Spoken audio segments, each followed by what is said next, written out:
Every year in the lead up to exams, people waste all their time churning through as many practice exams as possible, comparing the number of exams that they've done to other people as if it's some sweaty contest. Now, you might think that it's a cool flex to say you've done 50 practice exams, but the reality is that this does not work. And I know this because this is exactly what I did back in year 8 when I was at this Asian tutoring place, and I was preparing for this entrance exam to get into one of the top schools in my area. And we had to do one practice exam each week for basically an entire year. And sure, it feels productive, but feeling progress is different from actually making progress. And my exam grades show that. I ended up not even passing the test. So to save you months of wasted efforts, the first thing to do is stop doing practice exams mindlessly. And one of my past teachers put this in a good way. Practice exams are summative tasks, meaning they're good for testing how much you know, but they don't actually increase how much you know. It's like preparing for a running race. So let's just use the 100-meter sprint as an example. And let's say you want to increase your time and run faster. Wait, decrease your time and run faster. And one way you could go about it is just to run 100 meters over and over again, as if it was the final race. And this definitely has its place, but if it's the only thing you do, then you'll just end up with one of those participating ribbons. And I remember back in high school when I did athletics that the training had many aspects to it. Sure, there's still a lot of running as you would expect, but it's not just 100 meters back and forth for the entire session. And so the point here is that even though the end goal is to run 100 meters as fast as you can, this does not mean the best way to prepare is by repeating the end goal. And so back to exams, when the only thing I did was practice exams under time conditions and then just repeat, sure, that was a good way of testing how much I knew about whatever subject I'm doing, but it didn't actually help me increase my knowledge. It didn't help me increase my exam grades from one to the next. And it was only later in high school when I started watching a lot of those how to study videos did I start to take a more holistic approach towards exams.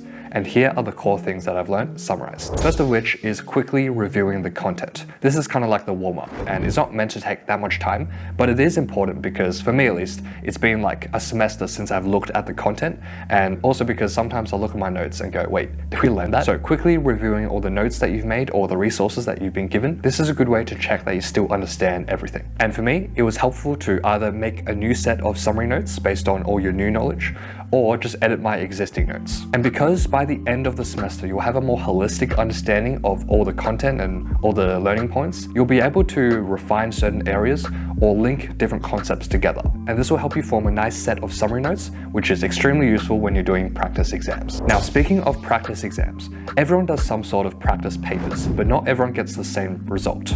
And the reason is, it's not about how many you do, but rather how you do each one. So with practice exams, my hot take is that it's not really necessary to do all of them under exam conditions. Now, there's probably some conditions like using your phone. That's obviously necessary. You don't want to do that during your practice. But there are other things like the time limit, which are more flexible. For example, at first, I didn't even do one full practice exam from start to finish. Instead, what I did was I would start by doing a couple questions, check my answers, and then look at any mistakes that I made, and then repeat for the next question. So basically, I did the exam in increments. And the reason for this is first, it's easier to start and make progress, but more importantly, the purpose of practice exams is to apply what you've learnt in an exam context. And that is far more important than time management, because hot take part 2, when people say that they can't finish the exam on time, for the majority of cases, it's not because they physically can't write fast enough that they can't finish the exam. It's more that they're unfamiliar with the content, and so they spend too much time thinking of an answer. And the way to prevent this for yourself is to take the time to go through each question. If you get it wrong or find it challenging, write down the reasons why and a detailed solution so you won't make the same mistake next time. And so paradoxically, if you take each exam slower and understand everything, you'll end up being faster anyways. Now, I'm not saying you shouldn't do any exam under the full conditions, but it's only something I do when I already know the content very well. So just to recap, for most of my revision, I was doing practice questions,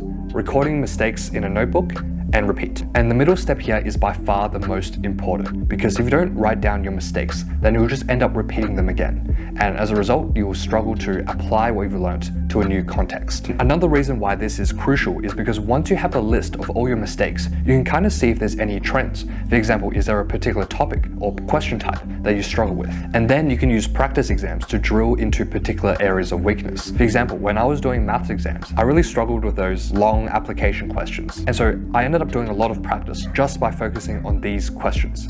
So I ended up doing around 30 exams. Now, that's not a flex, I promise. Now, I know that sounds like a lot, but for a lot of these exams, I just went through them. I picked the 1 or 2 questions that were relevant to my weakness, and then I skipped the rest. Because this way you can actually improve in areas that you have potential to gain in, as opposed to doing some simple concept 100 times that you already know very well. Now, for you to actually benefit from any revision, and especially practice exams, and something that 90% of people do not do is focus. Now, I kind of view focus as beams of light. If you're able to direct all that light onto one point, you're able to cut through things like work much more easily, like a laser, as opposed to if you just had scattered beams everywhere. It's kind of like in primary school, where you and your friends grab a magnifying glass, go outside, focus all the sun's rays onto one tiny point, set a leaf on fire, as well as the school's fire alarm. Not that I would know from personal experience, so it's probably common sense. Focusing is important. So here are 3 non-BS ways to actually help you focus. First, throw away your phone. Second, wear a hoodie. Now this sounds weird, but it's the same logic why horses wear blinders. It blocks out your peripheral vision so you only focus on what's in front of you. And final tip,